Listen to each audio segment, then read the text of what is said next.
Hello? Hey, is this Jordan? This is.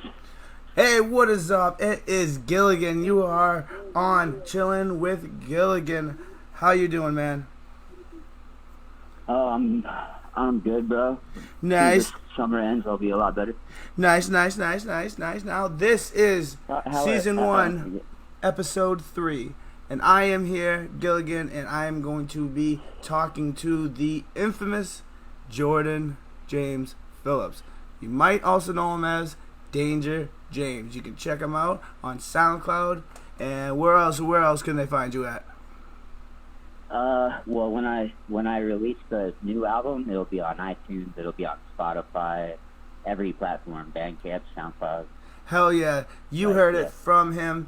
And this episode is going to be a little twist, guys. So I've actually known this kid for well over a decade. Became very good friends with him.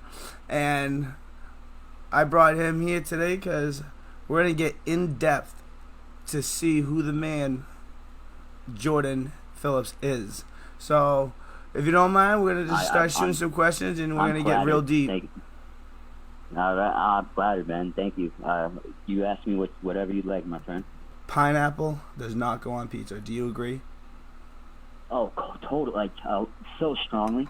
Like, I can't rage enough that just doesn't happen. I mean, that happens, right, in reality, but it doesn't go together, bro.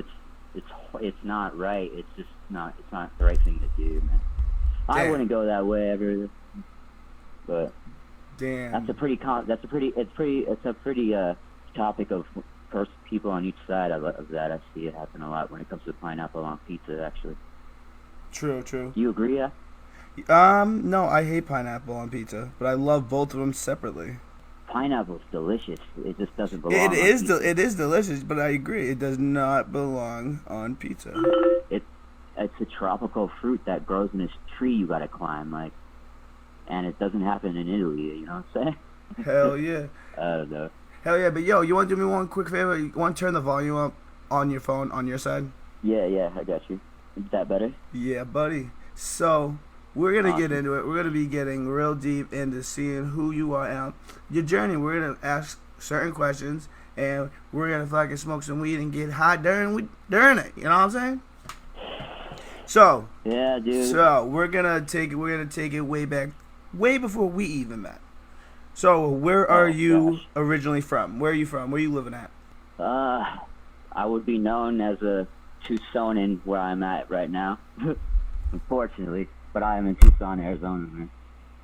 Tucson must be pretty hot down there, dude. It's pretty miserable most of the time, man. for Yeah. sure. So now have you lived down in Tucson your whole life? No. I when I was a kid, I was born in California, but then my mom and dad were on tour playing bluegrass, and like traveling everywhere. So like I went like 7, 8 states by the time I was like a year old, 2 years old, and then they ended up here. Damn. About I'd say about 1992 or 3. Okay, not bad. So what were you like when you were younger? What'd you do growing up? Like, what were your hobbies? Did you play sports? What was something that you always found yourself doing when you were a kid growing up? I loved and still love the game of basketball very much, man. I played ball, and Typical. Yeah, but that left and turned into something else when I dislocated my thumb trying to break dance, learn how to break dance. So yeah, can't play JV after that, bro. You know what I'm saying? For real. Yeah, it's like that. So down in Tucson, So I never even got that good. what's the big team down there? I don't even fucking know. What? To be honest, the team. What's the is U of A. state the state team like what's their NFL team? The Phoenix Cardinals. Oh, the Arizona Cardinals. Duh.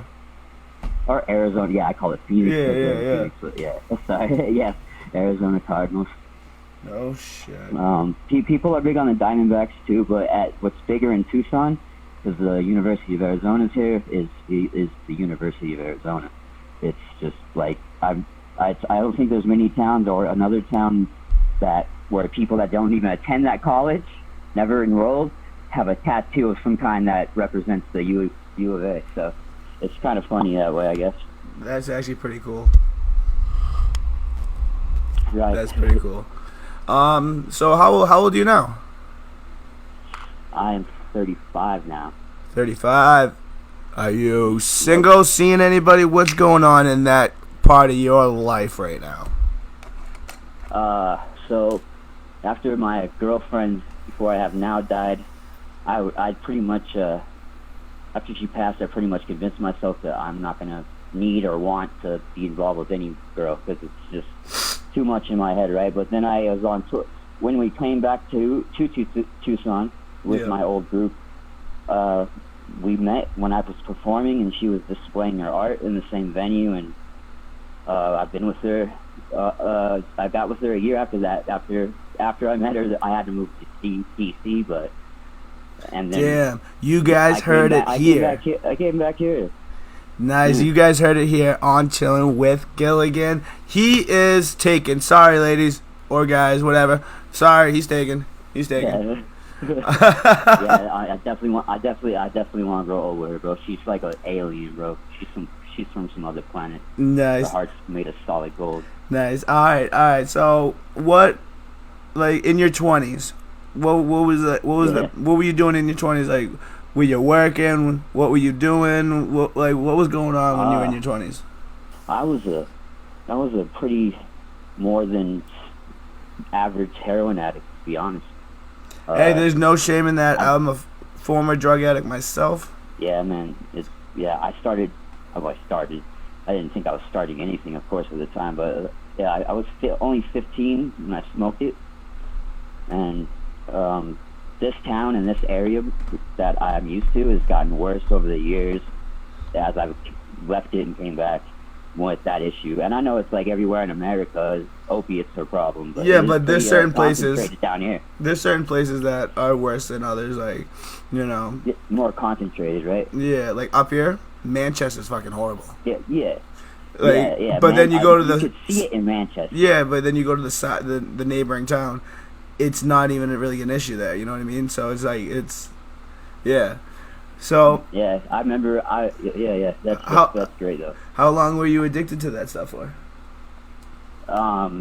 So after I started, when I officially became addicted to the opiates, I was only 17. I quickly overdosed pretty soon after that. No shit. And when I was 18, when I was only 18, I had a catheter in my dick when I woke up and didn't know what happened, and it was horrible, man. That's crazy. So, yeah. So you've been down there for quite a while right now, huh? The whole span of how long I've lived, I have spent most of my time here. Yeah. All right. But it's not my plan to have my life path be living in this town for good. I know where I want to go, you know. And where is that, Jordan? Where do you want to go? Where do you want to go in life? We're going to hear it here first on Chillin' with Gil. We're going to hear the fucking answer. So where do you want to go, mister? Derry, New Hampshire. And Boston. Savage. Derry, New Hampshire. Savagery right there. Salem, New Hampshire. Nice. So New Hampshire in general, like I feel comfortable anywhere within those states. So you are loving. It changed my life experience in that. Man, you love New England, man. All right. So have you ever? Obviously, this is where we get into where I actually met Jordan for the first time. I was working at T-Bone's. It's a family chain restaurant here in New Hampshire. Amazing food. Amazing food. And I was working there at the time. And then one day, Jordan showed up. It was his first day. And ever since then, dude, it just went from 0 to 1,000 like a rocket. And we're going to explain how this all came to be. So, Jordan, how did you end up in New Hampshire? How'd you end up at T-Bone's in Derry? Okay, specifically, when I became 21, I started taking methadone, which is commonly thought as a good thing to take for people addicted to heroin. Yeah. Because it's safer, but it's extremely more potent, and it's a lot harder to get off of, and the withdrawal lasts a lot longer. It's very addictive. Because people They don't will call be it on liquid. that shit for years, and it's like you don't need to, but they get addicted to it. But yeah, man, and of course, human nature of addiction is kind of expected. But what's bad about it is that, I mean, it can they don't call it liquid handcuffs for nothing, bro. You know what I'm saying? Yep. Like, yeah, I was in a position where I had to depend on this building I had to go to every day to feel normal, and that was a miserable time, man. Was that And the turn? Was that the turning point? There was a turn, yeah. When I'd be like almost forced to go to like men's meetings with like grown men in their 40s, 50s, and be presented with these guys that are college graduates and they're on methadone, and I should understand that I need to just stay on it, or etc. And that I felt so in the wrong place when I was living that time in my life, and so Yeah. So that had made a drastic change. how'd you end up in New Hampshire then? So I have a childhood friend named Peter Barber, and we went to high school together in Tucson, Arizona.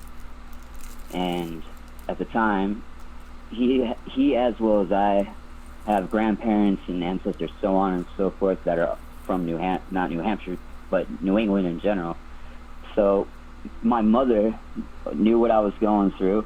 I was in my like third week of rehab, was sick and really hurting, and it was all the stuff that people say.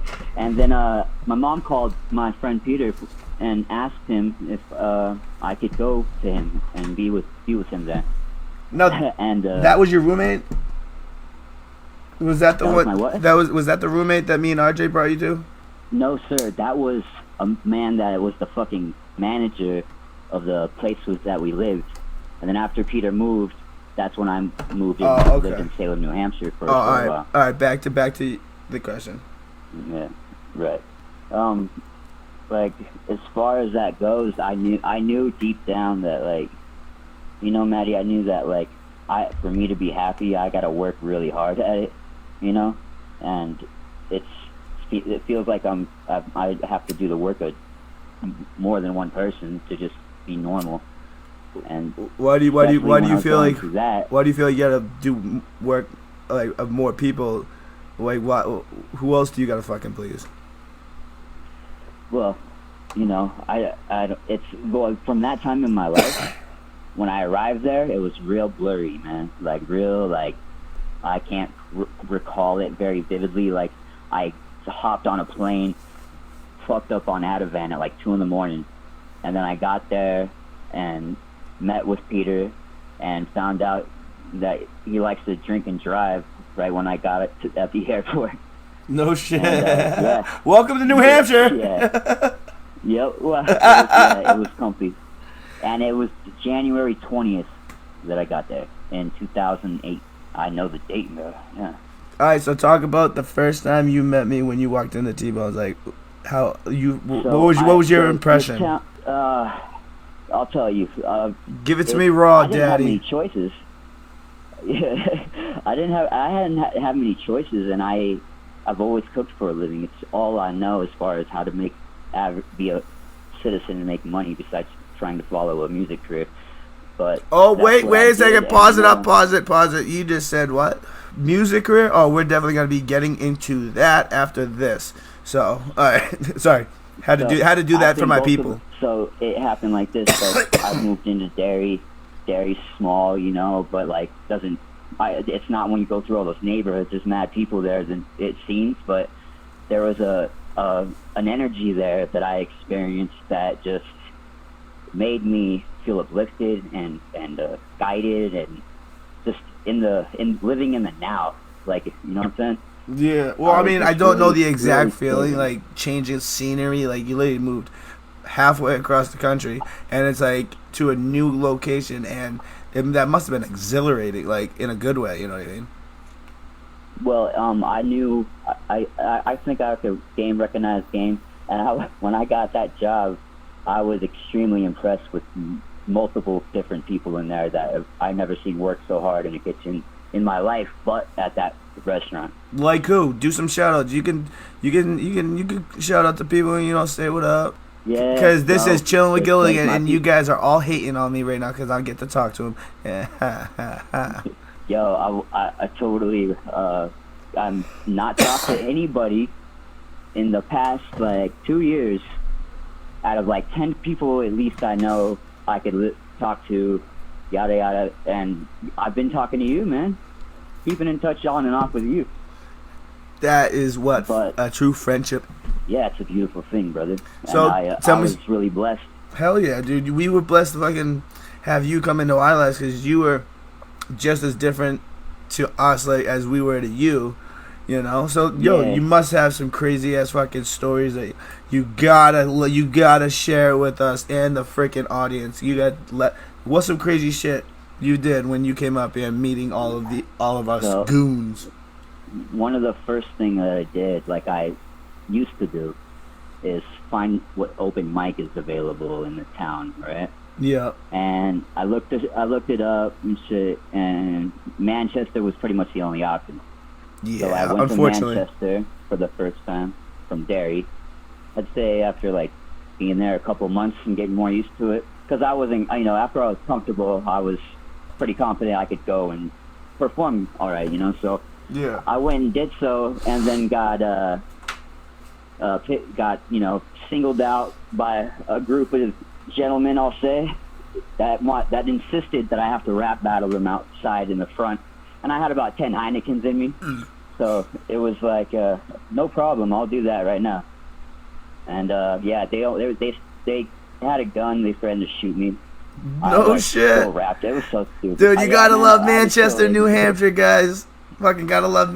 Like, it was like and you could see in the video of it, my friend Peter and Walt there saying, "Jordan, let's go, man. We gotta leave, man." And I'm just too into what I'm doing, and it's funny and a little embarrassing at the same time. Oh, dude, that's epic. That's epic. All right. But it's so there's so many people that it's the perfect amount of people to be in deep competition with each other, whether it's cooking for a living or whatever you're trying to do. Like it really. We're always trying to one up. We're always trying to one up each other because we're trying to make each other better. Yeah. That's what matters, man, and that's what everybody should have in their life.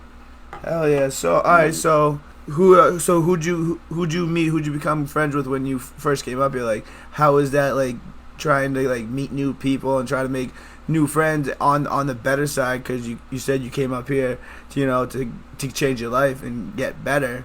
And so how was it? How's the process? How did it feel like? What was going through your head trying to meet new people? I was in pure shock like the first couple of days. Pure shock. What was your after you started talking to, like, meeting people? Did people up here show you hospitality? Like, were you shocked? Yeah, I was really shocked where I was, and then I was even more shocked of how the culture is up there as far as what the norms are of people that live in Derry, New Hampshire, or Salem, and it was extremely different than anything I've ever else experienced. How so? So down in Tucson, from Tucson and up here, like, it's two completely different cultures, you'd say? Like, how so? Like, what makes it so different? Babe, can you give me a lighter? Sorry about that, Mr. Gilligan. Oh, you're quite okay, sir. Yeah. Man, it was like, it's just there's culture here, and it's a beautiful thing. It's based around Mexican culture mainly, and Native American culture. There's the Day of the Dead parade every year here. I've heard of that. Yeah. I'd love to go to that. Yeah. Fortunately, my fiance is able to be on the committee for it every year, so her art that she makes goes into everything about it, man. Nice. All right. So but like, get real in depth. Like, we're gonna go. Yeah. We're gonna get deep. I like the vibe, the energy of the mentality, how the hospitality is different from down there to up here. Like, let's get down. So, it was complete night and day.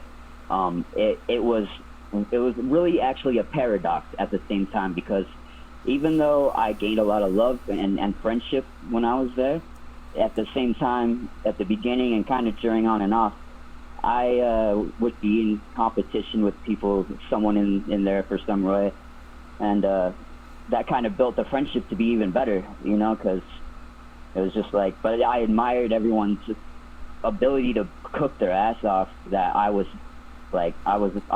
What you really talking about? concerned You that I don't wanna come intimidated across- us, bro. You intimidated us, and I'm gonna clarify that to my Really? viewers. Really? Yeah, to my viewers. Yo, that's because I had a. You fucking. I had a pad and pen. Yeah, you had your fucking 3-ring binder coming with fucking notepads and shit, and it's like, I see this dude walking in. I'm working prep. I see this dude walking with a fucking 3-ring binder with notes and a pen, like taking notes. I'm like, oh, this motherfucker's serious.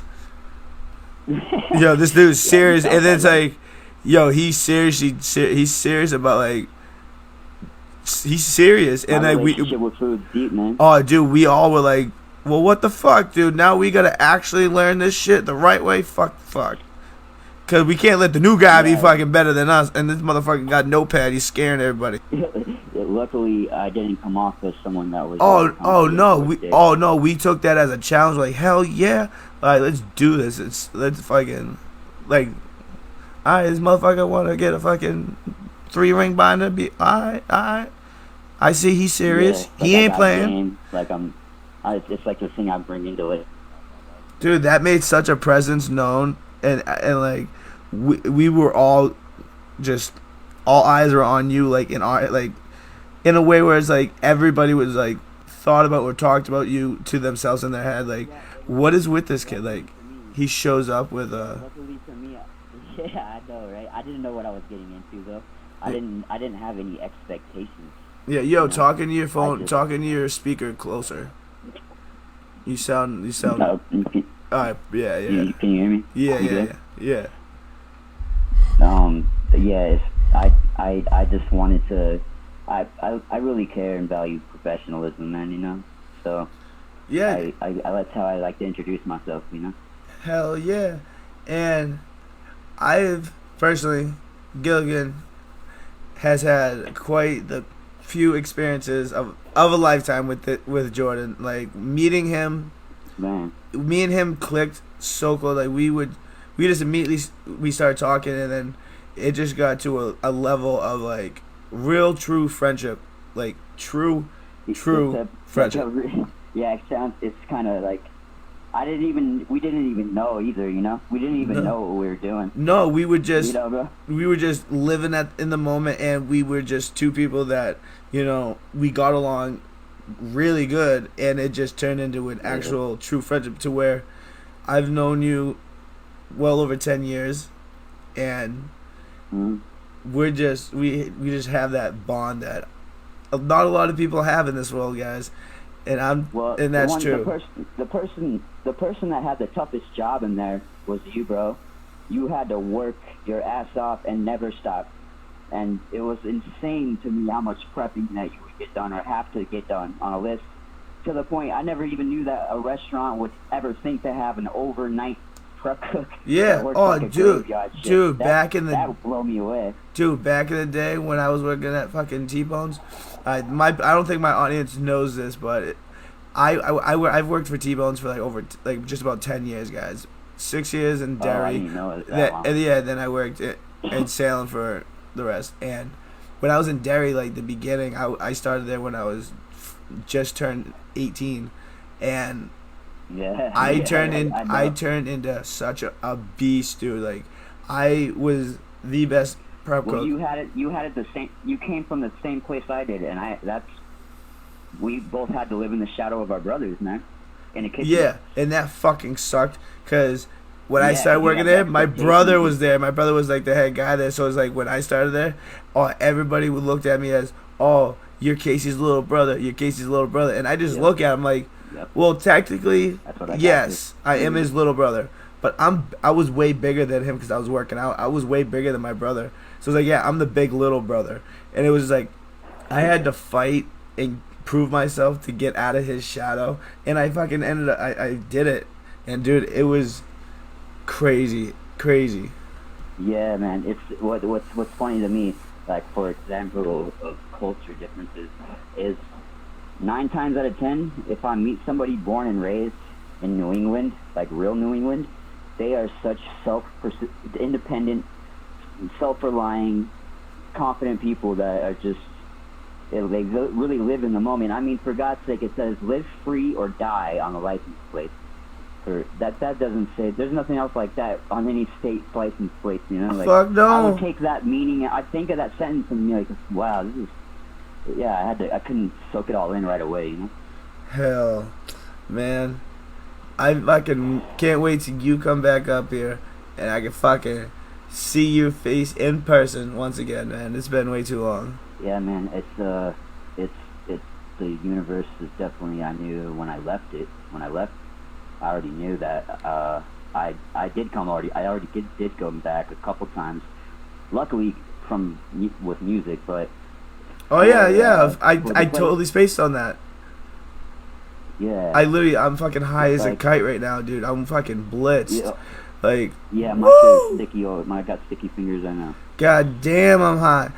Yeah. So sorry guys, I forgot, but right now you brought up music. So right. when did this start? When did this all start? When did you start doing music? Oh gosh, man. When did you start writing? Requirement. It was a requirement in my family to play some type of music, pretty much. Okay. I didn't start writing. I didn't start writing story-based type of songs or anything that had to do with like my quote-unquote story or shit like that. And I got into it like because that was actually my main goal and why I wanted to be in the music world. Methadone. Yeah, I knew I couldn't obtain that opportunity if I stayed addicted to that juice that was just poison. Right. Okay. All right. So you found something to do once you found sobriety, and you wanted to maintain it, and then you found music.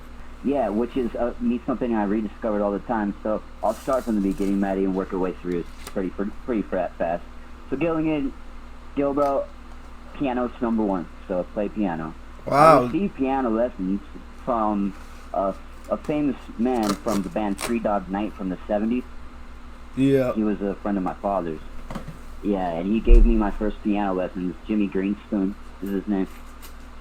And so it went from that to the keyboard. Still rocking the keyboard in 6th grade band, I believe. Still rocking the keyboard. Yeah. And then 7th and 8th grade band, rocking the keyboard, yeah. There you go. And then this... Yeah. Because that shit's hard to fucking learn. You know what I love? For me, that was the only instrument that comes natural for me to actually put feeling into what's going on in real time. Dude, that's talent. Yeah. That's fucking talent. Yeah, man. It's a beautiful instrument. So, I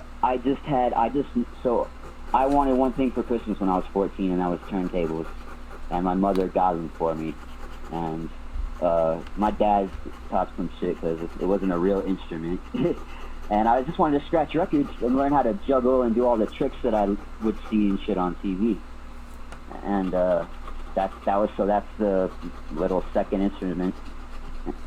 And then I did DJ for multiple rapping hip hop groups that were amateur and just focused in the Tucson area. And after that experience, I realized that I wasn't expressing myself enough, and I had to write, and I had to be someone that was a writer, and you know, that's just, it felt like I had to do that to be fulfilled and like satisfied, you know. You had that urge. You told yourself, you set your mind like, this is what I want, and you're not gonna stop until you do it. You know what I mean? Like, it'll just, if you don't, it's something that it's like an itch that you can't get. It's like you need to fulfill that because you told yourself that. Like, you can't lie to yourself. That's the worst thing to do. Well, it's funny, man. There's some things that someone can be really confident in life about, and then other things that they're not, you know? But as far as that goes, like, I knew that music was not literally, but in my blood, like, a lot. Like, everyone that's related to me plays an instrument or sings. Like, seriously. Right. I So actually it's remember been, when we brought yeah. you up to go play basketball in, I think it was Candia or no Is that? Chester, I no don't Chester, recall that. Chester. We went to the gym. We went to the Chester. gym, and it was the first time we brought you up there, right? And as Yeah. we walk in, and then all of a sudden we're like, where the fuck did Jordan go? And then all of a sudden you start hearing someone playing the goddamn piano, and then we're like, what? And then you're literally up on the fucking stage playing the piano, and the big long big curtain it was closed. We're like, what the fuck? And this motherfucker's over there No, playing the no, I goddamn. remember. Yeah, dude, I remember that sharply. that was crazy. Yeah. Dude, Well, and I that's remember what. walking into where you were staying in Derry on Broadway. I remember coming over because Right. you were doing your Pocket Full of Loyalty CD, your first album, and I walk in First and album. literally it was just a room with blank CDs on the ground, no furniture, nothing, and he had a light, his laptop on the ground, and dude, it was like straight out of 8 Mile, bro, like It crazy. was rough, dude. Dude, we had some good Yeah, it was. times. Yeah, man. I was so lucky, man. I feel so fortunate and grateful to be able to have fought what I fought with that like addiction phase and take a chance and just find out who I am, and what I was made of, man. And And New did England you taught me all of accomplish that. that? Did you accomplish what you set out to do when you decided to move all the way up here? Did Yeah. you feel like Well, coming up here worked? I mean, I wish I could have been there longer and done more. Oh, me too. Me Even too. though, yeah, but unfortunately, there was, I wanted to see if there was anyone else that rapped around, that was around the town or whatever. And the people that I met were pretty bad at it, and Pretty bad I as in didn't really like vibe. terrible, or I didn't pretty vibe bad with them as it. well. Yeah, I mean, no one really. Well, their energy is different, bro. They don't have real. They don't have the yeah. real raw experiences like in life. Like they haven't been hurt deeply, like really truly hurt, and to understand like a deeper meaning to everything. Like they haven't seen that yet. You know what I mean? Like they don't have meaning to what they're doing. Yeah, a lot of the times that's the factor that can be someone that tries to write or rap and they have writer's block consistently. Hell That yeah. happens a lot. Hell yeah. So But, I'm gonna let yeah. everybody know, all my fans, everybody who's listening, I am gonna put the link to his SoundCloud, all his music. I'm gonna put that down in the comment section so you guys can go and check it out, listen to it. I'm telling you, this kid has soul. This kid got heart. Couple of my favorite songs, obviously, "Heartless in New Hampshire," "Represent," Right, right. "Beautiful Engagement." I give you a shout out on that. Hell yeah. I love the melody of that song. Yeah, those two are my. It's so real, so raw. So, everybody who has struggled and made it out would get this song and appreciate the song. So everybody check it out. It's gonna be down in the comment sections. So check that out. So sorry, I had to do that. I gotta do a little advertising. I gotta let people know I mean, that I'm talking to the famous Danger goddamn motherfucking James, and this guy's no joke. I had to let people know what's up. I've worked a lot harder since then, and that's so funny because like Who have you there's worked so with? much music I have out now, and you still fuck with that album, Dude, I will. Dude, that's something that's like, you find an old cassette tape of fucking NWA, like old school shit on the cassette fucking tape. You know what I'm saying? Like your shit, that Yeah. album is gonna go down in history, bro. I will never forget it. Oh man. I'll never forget it. As long as I'm live doing these podcasts and Big doing time, anything online, I will always bring up you and that song. Like Yeah. it's epic. Well, my name's in it, so. I'm so glad that like I had no idea or thought that I would, because I knew to show someone who I was, I had to show them I rapped. I knew that was like vital. Fuck yeah, dude! But And you I literally didn't blew think- everybody out of the water. Like when you came up and you started and you said that you were doing rapping, I specifically remember, like after that, there were so many people that started rapping. At like literally, like it turned into like a fucking. You started like a frenzy. Like it was crazy. Like literally, like every other day there was someone starting to do rap.